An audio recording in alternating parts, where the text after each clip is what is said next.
What does this say about a bureaucracy that can't even get its ducks in a row and just doesn't even care that people are hurting or that people aren't able to work or that people are on furlough? Like, you can't even bring yourself to come to the table and communicate and provide a way forward for people. I mean, it's really an example of poor leadership and poor governance. They should not have the authority to shut this down to begin with, let's just be honest. But to just not have any regard or have no sense of urgency after a year, and as they said, it's not just the people that they employ, you have all these other businesses and workers that are feeding into this. And it's all gonna happen anyways, it's just not gonna happen in the United States or in the state of Florida. I mean, how does that make any sense at all? Well, good morning. It's great to be here. It's obviously a very nice facility. We need to start seeing some activity at this facility, and that's part of the reason why we're here today. We're here today to talk about a way forward for the cruise industry. We think it's very, very important. Obviously, we have a number of seaports throughout the state. It's more of an integral role in some ports than in others. So now in Florida, we have everything going on except the cruise lines, because the federal government won't let the cruise lines sail. The CDC won't let them sail. They did the no sail order in March of 2020. A week before they did that, you had people saying, "Oh yeah, you can go on a cruise, just if you're older, maybe not." And then all of a sudden, it had to stop entirely. And it's just never been to the point where they're making an effort to really get it back in an effective way. They did do this provisional order in October, but it was something that was totally unrealistic in terms of being able to do. Today, with some of the folks that we'll introduce, this has a ripple effect throughout all kinds of small businesses, mom and pop operations that service the cruise industry. So when they're sailing, there's more economic opportunity for people across a wide different range of businesses. What we need is a way forward, and I think you'll hear from some of the crews today that you can't just say, okay, you can start sailing, and then they just start sailing. Like, this is a big logistical operation. It takes time to be able to do it. I know a lot of them, we were working last year to try to get them sailing by now, and for whatever reason, the CDC wouldn't go there. But we're looking at making sure all these ships can sail in the summer. It's really, really important. And here's the thing. If you say they can't sail in the United States, people are still going to be taking cruises. Instead of flying to Orlando or here or Fort Lauderdale or wherever you would go to be able to feed into a port, you'll have people fly to the Bahamas. They'll be sailing from the Bahamas. They'll be sailing from other places.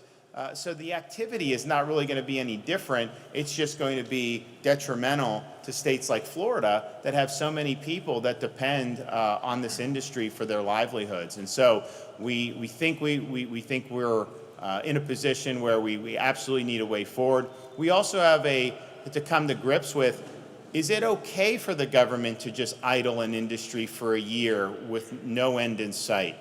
I mean, this was never legislated by anybody. Nobody elected ever made. This is a bureaucracy that's made this decision. And is there really no recourse? And put aside cruise, is this something that we want to see go on in the future? I don't think you can just indefinitely shutter major businesses and cost all these jobs. So we want a way forward. So we're in a situation where you have this conditional sail order. There hasn't been a single cruise line that's completed even phase 1 of the 4-phase plan.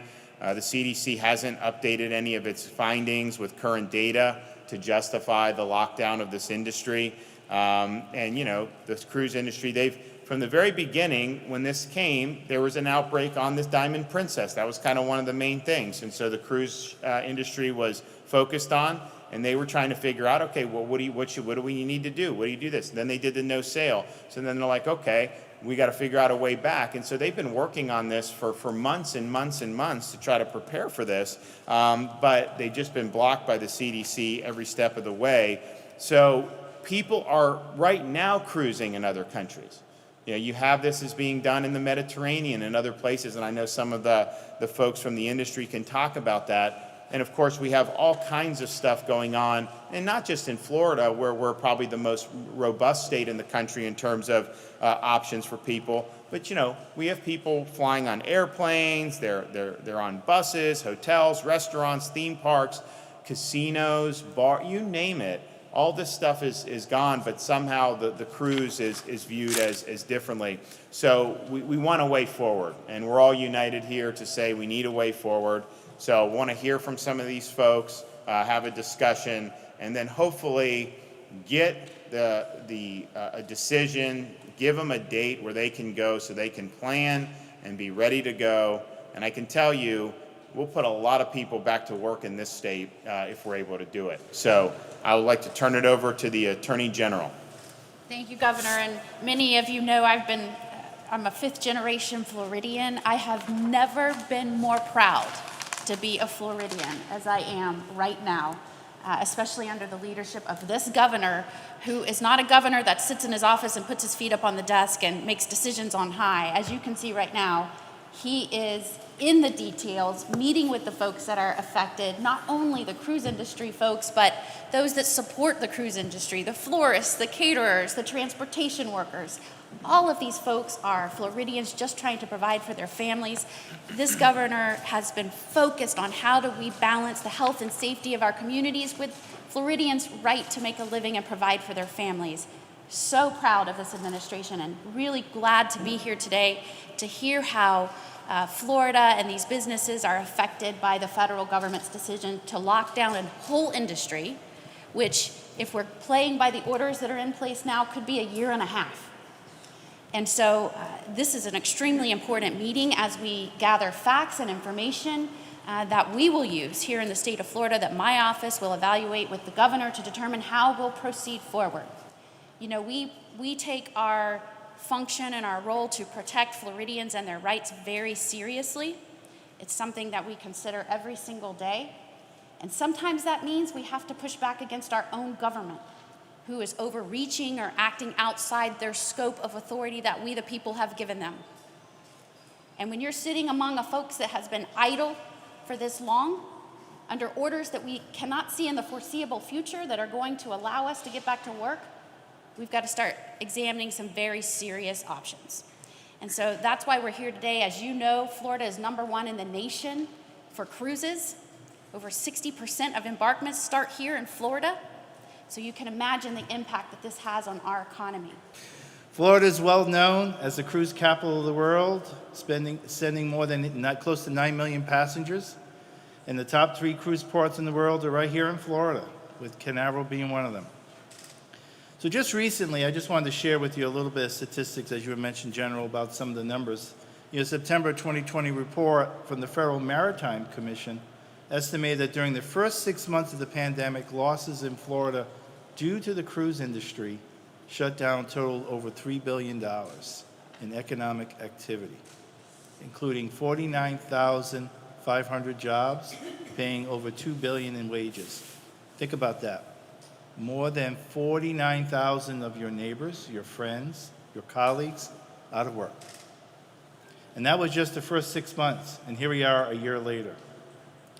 So from the travel agents to those that support the ships when they come into port, to those at area hotels and restaurants, each of them are impacted by the sole decision of the CDC. Families are suffering. And in addition to these vital people, the economic impact is staggering. So think about the activities that occur on a cruise ship, for example. Dining, right? Restaurants on land have been open with no issues. Entertainment. Theaters are now reopening and have put in appropriate safeguards to protect their customers. Hotels. Hotels have been open for quite a long time now. Again, providing the necessary sanitation and controls in place on behalf of their customers and their visitors. So what's the difference when we have these opportunities on land, but we want to put them on sea?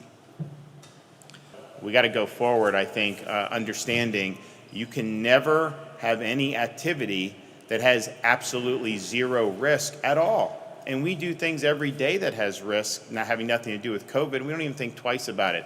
And I kind of feel like they're looking at the cruise line saying, well, it could have, somebody could potentially do. That's not a valid reason to stop it. You know, they're going to create good environments. People are going to be able to make their own decisions. And that's really how a free society has to operate. Thank you, Governor. Thank you for your support. So, I'm Jose. I'm the owner of the Polo Group. We are a 50-year-old family company passed down from my uncle to me.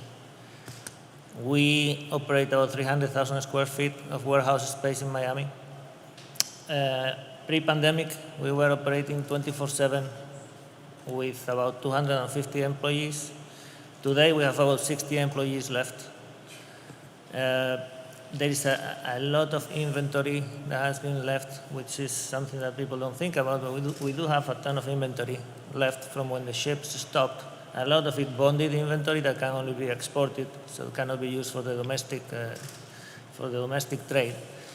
And we have another problem, which is as a smaller company, we see NCA, Royal, all the big guys that have the option and the ability, and they've done a very good job at raising equity, raising debt.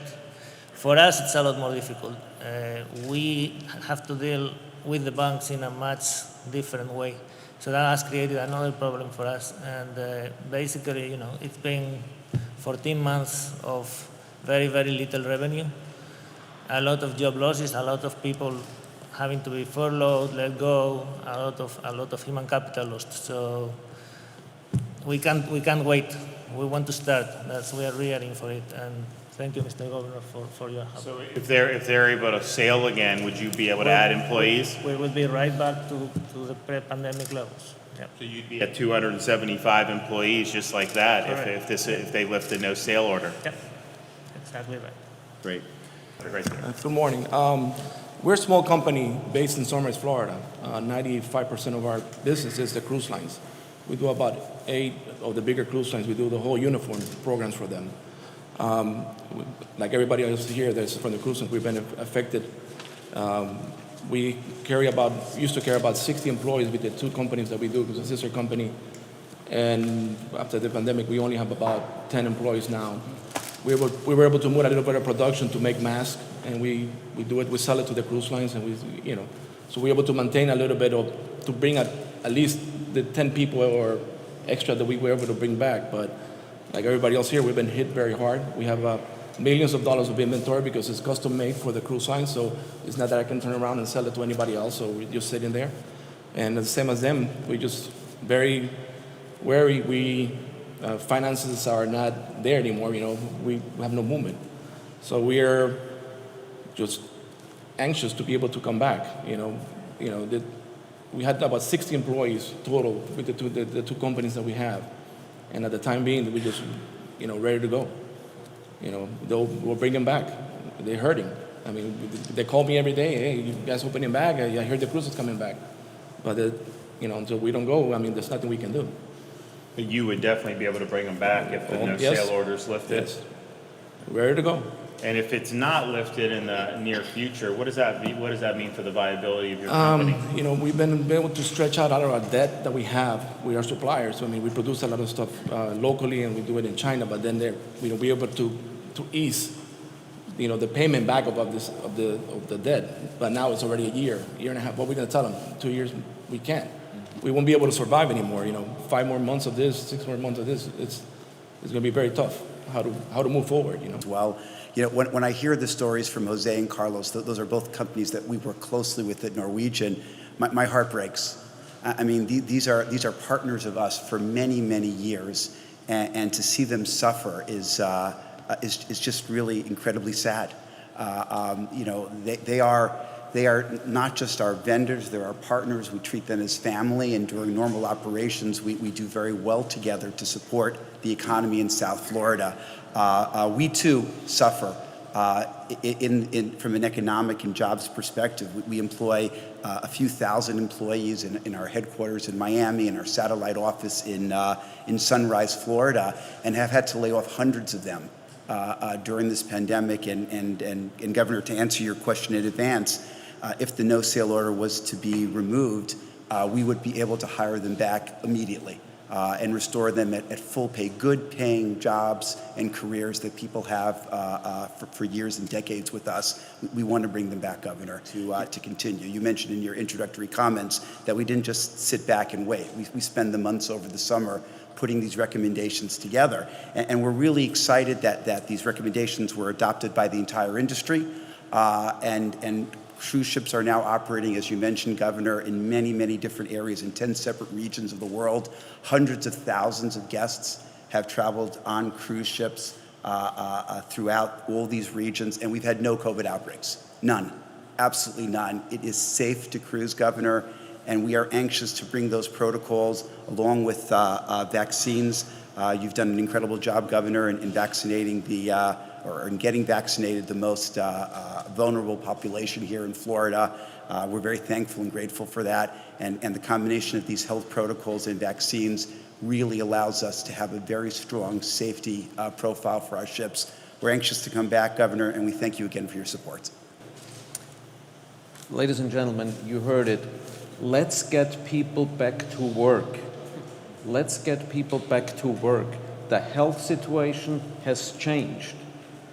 Member cruise lines are cruising very successfully outside the United States, proving that with the right protocols, cruising is a very safe and beautiful experience. We still have a significant portion of our Disney Cruise Line employees right here in Central Florida furloughed a year into this. And what most people don't realize, the impact this has on vendors, on business partners, communities, including the folks right here in Port Canaveral. Governor, they're struggling. They're struggling. Let's get people back to work. The health situation has changed. We have proven cruising is successfully. We're the only industry not allowed to operate by the US government. Let's get people back to work. Let's start by treating this industry like any other sector in travel and tourism. Thank you very much. I want to put something in context so my brief comments will have a different meaning. Forgive my New York accent. I graduated from Miami Central High School in 1967. I got married in the little church, Flower Church in Coral Gables in 1972, and I've been working in the cruise sector in Florida since 1972. So my blood, my heart, everything about family, Florida, cruising is right here in this room with me. So when I think about it, MSC is a private company. We are the largest container ship operator in the world, and we're the fourth largest cruise line in the world. We have the youngest fleet. We're growing tremendously. And we've made tremendous investments in Florida and more to come. And there are things going on that are kind of frustrating because we do need a date certain. I think what you'll hear in this room, we need to know when, because it will take time for us to engage to get things back in order. And June or July is the date, July. We need to start that process to get all these businesses back on track. But MSC's example is one that's profound. We took the first few months getting our crew and our passengers home last March. And from that moment on, we engaged our entire organization and every health administration, whether it was city, state, local, federal, pan-Europe, we engaged them to find out what was going to take for us to start cruising again. We launched cruises in August in the Mediterranean. We've had over 55,000 passengers sail with us since then. We have had 0 incidences of an outbreak. The model of what we have put together is one that should be a gold standard. The industry, and just again from my 50 years experience, this industry has never worked so closely together in the last year than we have in the last 50. And it's extraordinary compilation of expertise. But that example we have in Europe, you are safer right now on our Grandiosa than you are going into a local supermarket. We test every guest, COVID test, before they board the ship. They're tested before they leave home. They're tested again when they're on the pier. They're tested again during the cruise. All the crew are tested at least multiple times and checked every day. So the incidence will be almost zero, but never zero. But you are safe to go on a cruise ship today. We just need to get the CDC to now give us that time frame and say, okay, guys, we think you can do it. We know we can do it, but let's do it starting July 1st. Because we're ready and we've proven it. The statistics are clear. So we're anxious to do that, and our company, MSC, being a global footprint, we're certainly ready for North America and Florida to come back to life again. We're proud to be part of that process with you. A Carnival Cruise Line, I like to say, is America's cruise line. And we sail from 14 U.S. home ports here in this country, the majority from Florida, and our guests save up all year, many of them, to take that vacation with their family. We sail more family and children. July, the summer is coming. As chair of the U.S. Travel Association, airlines, hotels, resorts, every part of the travel and tourism sector is preparing for summer travel. But we need some movement, some direction, because that conditional sale order that's been in place since the fall, pre-vaccines, we've heard that distribution, any American that wants a vaccine can have one by the end of May. So I think we're ready, and it is time that we understand and that we can be prepared. As you said, we can't just turn around the next day and start cruising. So we want to be able to have the direction that we need to be ready. Our ships are ready. Been a devastating year for our industry and our business. We've effectively been shut down for over a year since the no sale order, and for the past 5 months since the CDC issued the conditional sale order, we've had literally no progress. And when we've inquired as to the progress of that conditional sale order, we've been told basically that it is in intergovernmental agency review. And we have been told that on multiple occasions. It's coming, but it's in review. We've got protocols in place that we've all worked on as an industry that are incredibly sophisticated and we believe are state of the art. And so we're confused. You know, we're a Florida-based entity. We have a huge business. We carry 9 million, 10 million Americans a year on vacations. They love these vacations. And suddenly, it stopped. And yet we can't get any reliable information from the entity that's closed us down.